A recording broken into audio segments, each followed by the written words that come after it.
তমাল office থেকে বাড়ি ঢুকতেই মিলি বলল, কি একটা ঘোড়ার ডিমের টিভি কিনেছো? একটা সিরিয়াল দেখার জো নেই। এখন কত ভালো ভালো টিভি বেরিয়েছে, তা তো কিনবে না তুমি? তমাল জুতো খুলতে খুলতে বলল, লাখখানেকের কাছাকাছি দাম, আমি কোথায় পাবো বলো তো? মিলি টিভির রিমোটটা দুম করে টেবিলে রেখে রান্নাঘরে যেতে যেতে বলল, তোমার সবসময়ই এক কথা, কিছুই পারবে না তুমি। তাহলে বিয়ে করেছিলে কি করতে? দীঘা পুরী ছাড়া অন্য কোথাও নিয়ে গেছো আমায়? সোনার গয়নার কথা তো না হয় ছেড়েই দিলাম, কবে কোন আবদাটা মিটিয়েছো তুমি আমার? সারাদিন শুধু খেটে মরো। আমার সাধ্যমতো সবই তো করি মিলি। তোমার সাধ্য ঢের বোঝা আছে আমার। মাল্টিপ্লেক্সে কখনো নিয়ে গেছো আমায়? পাহাড়ে যেতে চেয়েছি কতবার, নিয়ে গেছো এই 5 বছরে? তোমার কাছে নাকি এগুলো বিলাসিতা। সবাইকে তো দেখি কত ভালো আছে। এই তো আমাদের চৈতিদির বর, কি ভালো চাকরি করে, রোজই তো বউকে এটা ওটা কিনে দিতেই থাকে। এই তো ধনতেরাসে হাতের বালা দিল বউকে, আর তুমি আমার হাতে একটা স্টিলের থালা ধরিয়ে দিলে। কতবার বলেছি প্রমোশনের জন্য বসকে একটু বলো, তখন তোমার ওই এক কথা, এই বেশ ভালো আছি। কিন্তু আমি যদি আরেকটু বেশি ভালো থাকতে চাই, সেটা কি অন্যায়? এই বলে চায়ের কাপটা এনে তমালের হাতে দিল মিলি। তুমি তো সবকিছু দেখে শুনেই আমি বিয়ে করেছিলে মিলি। তমালের এই কথায় ঝাঁঝিয়ে উঠে মিলি বলল, হ্যাঁ করেছিলাম, ভুল করেছিলাম। কারণ 5 বছরে তোমার যে এক চিলতেও উন্নতি হবে না সেটা বুঝিনি তখন। বয়স কম ছিল, তাই বুদ্ধিটাও কম ছিল, তাই জন্যই এখন পস্তাতে হচ্ছে আর কি। সত্যি ওরা দুজনে ভালোবেসে বিয়ে করেছিল, কিন্তু বিয়ের পর অভাব অভিযোগের ঠেলায় ভালোবাসা যে কবে পালিয়ে গেছে তা ওরা নিজেই জানে না। বাবা মাকে বললে ওরা বলবে, কতবার বারণ করেছিলাম, তখন শুনেছিলি আমাদের কথা? তাই মিলি সেই রাস্তাও বন্ধ। তাই তমালের উপরে সমস্ত ঝাল ছেড়ে তবে শান্তি পায়। তমালের নীলকণ্ঠের মতো সমস্ত গরল পান করে ঘুমিয়ে পড়ে। এইভাবেই কেটে যাচ্ছে দিনগুলো। একদিন তমাল বলল, কাল একটা নেমন্তন্ন আছে, আমার কলেজের বন্ধু স্বামীর সাথে হঠাৎ রাস্তায় দেখা। বলল কাল তো ছুটি আছে, তাই চলে আসিস। মিলি বই পড়তে পড়তে বলল, তোমাকে বলেছে তুমি যাবে? আমাদের দুজনকেই বলেছে। তমালের কথা শুনে বইটা মুখ থেকে সরিয়ে মিলি জিজ্ঞেস করলো, কোথায় থাকে তোমার বন্ধু? সাউথ সিটিতে থাকে। মিলি কিছুক্ষণ অবাক হয়ে তাকিয়ে বলল, সাউথ সিটি? বলো কি? তাহলে তো অনেক বড় লোক। বাব্বা, কোথায় চাকরি করে? অনেক টাকা পাই নিশ্চয়ই। তমাল বলল, আমি এত কিছু জিজ্ঞেস করিনি। মিলি মুখ বেঁকিয়ে বলল, তা করবে কেন? বিয়ে করেছে তোমার বন্ধু? তমাল মাথা নাড়ল। মিলি নিজের দুগালে হাত রেখে বলল, বইয়ের তাহলে তো বিশাল স্টাইল হবে। সাউথ সিটিতে থাকে বলে কথা, যাতা নাকি? সেদিন রাতে ঘুমোতে যাওয়ার আগে গুগলে সাউথ সিটি সার্চ করে ভালো করে দেখে নিয়েছিল মিলি। মিলির কাণ্ড দেখে হাসি পাচ্ছিল তমালের। পরের দিন যাওয়ার আগে সাজুগুজু করতে করতে মিলি বলছিল, ধুর, না আছে একটা ভালো শাড়ি, না আছে মানানসই গয়না। তমাল বলল, আজ অন্তত রেহাই দাও প্লিজ। এইবার চলো। শামু ইনি 3বার ফোন করলো।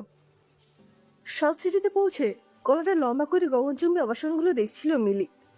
সেলফি তোলার চেষ্টাও করেছিল। তমাল কোনো মতে টেনে নিয়ে এসেছিল। দুধসাদা অ্যাপার্টমেন্টে ঢুকে মিলি গোল গোল চোখ করে চারপাশটা দেখছিল। কি নেই ঘরে?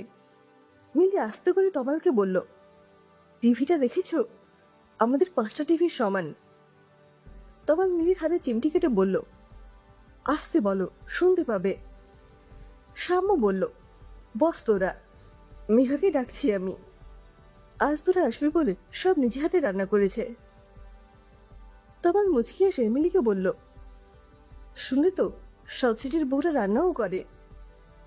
মিলি রেগে গিয়ে বলল, আমিও তো করি, সুযোগ পেলেই অমনি আমায় কথা শোনাও।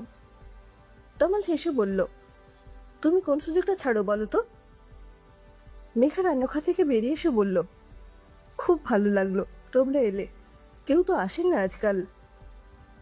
মিলি মেঘার হাত দুটো ধরে বলল, তোমাদের ফ্ল্যাটটা খুব সুন্দর। মেঘা বলল, তাই? কিন্তু তোমার থেকে কম সুন্দর। তুমি খুব মিষ্টি। কেন নিচে এত রান্না করতে গেলে? একদিন না হয় করলাম, সারাদিন তো ছেলেকে নিয়েই ব্যস্ত থাকি। তাই? ছেলে আছে তোমার? কোথায় গো? মেঘা বলল, ওই তো ভেতরের ঘরে ঘুমোচ্ছে। 3 বছর হলে কি হবে? কি যে দুরন্ত, আর বলো কেন? মিলি বলল, ঘুম ভাঙলে কিন্তু আমি খুব চটকাবো বলে দিলাম।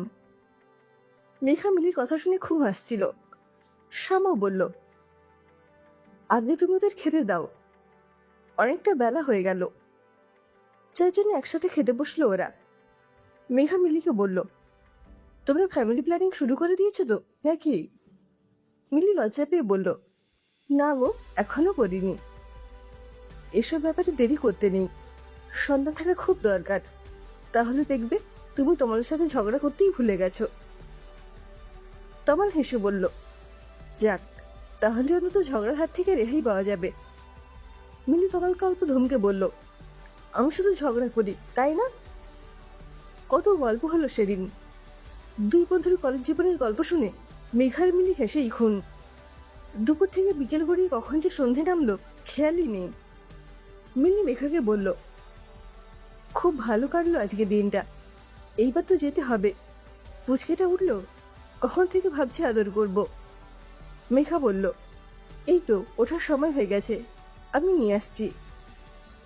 মেঘা চলে যেতেই সাম্য বলল, তোরা বাড়ি যাবি তো?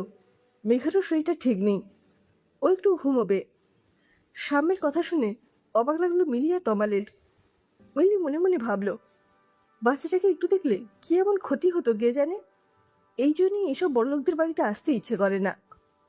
মিলি সাথে সাথে বলল, হ্যাঁ, বাড়ি তো যাবই। এই বলে তমালের দিকে তাকিয়ে বিরক্তির সুরে বলল, তুমি দাঁড়িয়ে আছো কি? বাড়ি যাবে না নাকি? মিলির মেজাজ বিগড়েছে দেখে তমাল কথা না বাড়িয়ে বেরিয়ে পড়ল। শ্যামও ওদের সাথেই নিচে নেমে এলো। নিচে নেমে তমাল শ্যামকে বলল, চলি রে, খুব ভালো লাগলো। মেঘা ছেলেকে নিয়ে একদিন আয় আমাদের বাড়ি। আসলে তোকে রাখতেও লজ্জা করছে, 2 কামরার ভাড়া বাড়িতে থাকি, ইচ্ছে হলে আসিস। শ্যাম্য তমালের হাত দুটো ধরে বলল, তোর আমায় ক্ষমা করে দিস ভাই। ভাবছিস নিশ্চয়ই ছেলেকে দেখতে দিলাম না কেন? তমাল হেসে বলল, ধুর, বাচ্চা ঘুমোচ্ছে, তাই হয়তো। শ্যাম্য তমালকে থামিয়ে দিয়ে বলল, কোনো বাচ্চা নেই আমার, একটা ছেলে পুতুলকে শুয়ে রেখে দিয়েছে মেঘা। ছেলে হয়েছিল জানিস, 3 বছর বয়স যখন হঠাৎই জ্বর এলো একদিন, কোনো ডাক্তার ধরতে পারল না। 5 দিনের জ্বরে সব শেষ। এত পয়সার মালিক হয়েও নিজের সন্তানকে বাঁচাতে পারিনি। মেঘা মনে করে বাবান এখনো আছে আমাদের সাথে। ওই যে তোদের বলল কেউ আসে না আমাদের বাড়ি, কে আসবে বল? সবাই বলে তোর বইয়ের পাগলামি দেখতে আসবো নাকি। মেঘা লোকজন খুব ভালোবাসে, আজ তোরা আসবি বলে খুব খুশি। এখন তোদের নিয়ে চলে এলাম, কারণ তা না হলে পুতুলটাকে কোলে নিয়ে তোদের সামনে এসে হাজির হতো। মাঝে মাঝে এতটাই ভায়োলেন্ট হয়ে ওঠেও যে সামলানো দায় হয়ে যায়। এখন ওকে ওষুধ খাইয়ে ঘুম পাড়াবো। প্রতিটা দিন এখন আমার কাছে একটা চ্যালেঞ্জ। আমি জানি আজকের পর তোরাও আর আসবি না। সাম্যের কথা শুনে মিলি বলল, কি যে বলেন, অবশ্যই আসবো, আপনার যন্ত্রণাটা বুঝতে পারছি আমরা। তোমার সাম্যের হাত দুটো ধরে বলল, কলেজের ওই বিয়েকালের ছেলেটাকে কোথাও খুঁজে পেলাম না আজ। কি করবো বল, মেঘা যেমনই হোক সে আমার স্ত্রী, ভালোবাসি আমি ওকে। জীবনে যাই ঘটুক না কেন ওকে আমি ছাড়তে পারবো না। মাঝে মধ্যে যখন খুব বিরক্ত লাগে তখন নিজেকে এই বলে শান্ত করি যে আজ আমি যদি মেঘার জায়গায় থাকতাম তাহলে কি মেঘা আমায় ছেড়ে যেত। বাড়ি ফেরার পথে তমাল আর মিলি কেউই কোনো কথা বলেনি। ঘরে ঢুকে প্রথম মিলিয়ে বলল, কত যন্ত্রণার বুকে নিয়ে 2টো মানুষ বেঁচে আছে বলো। বাড়ি থেকে সবাই তোর আভিজাতটাই শুধুমাত্র দেখেছে, কিন্তু মন খারাপের খবর আর কে রাখে। আমি তো তোমাকে রোজ কত কথা শোনাই, কিন্তু তোমার যন্ত্রণাটা বোঝার চেষ্টা করিনি কখনো। যদি যন্ত্রণাই না বুঝলাম তাহলে আর কী বা ভালোবাসলাম বলো। কে বলল তুমি আমায় ভালোবাসো না? নয়তো 5 মিনিট ফিরতে দেরি হলে 5 বার ফোন করতে না। এত কথা শোনাও, কিন্তু তবুও একটা দিনের জন্য আমাকে ছেড়ে চলে যাওনি। মিলি তমালের শার্টটা টেনে ধরে বলল, তাহলে ঝগড়ার সময় বলে যে আমাদের ভালোবাসাগুলো সব জানলা দিয়ে পালিয়ে গেছে। আরে বাবা, পালিয়ে গেছে বলেছি, আকাশে তো আর মিলিয়ে যায়নি। কান ধরে টেনে নিয়ে আসলেই হলো। সব দোষ তোমারও নয়।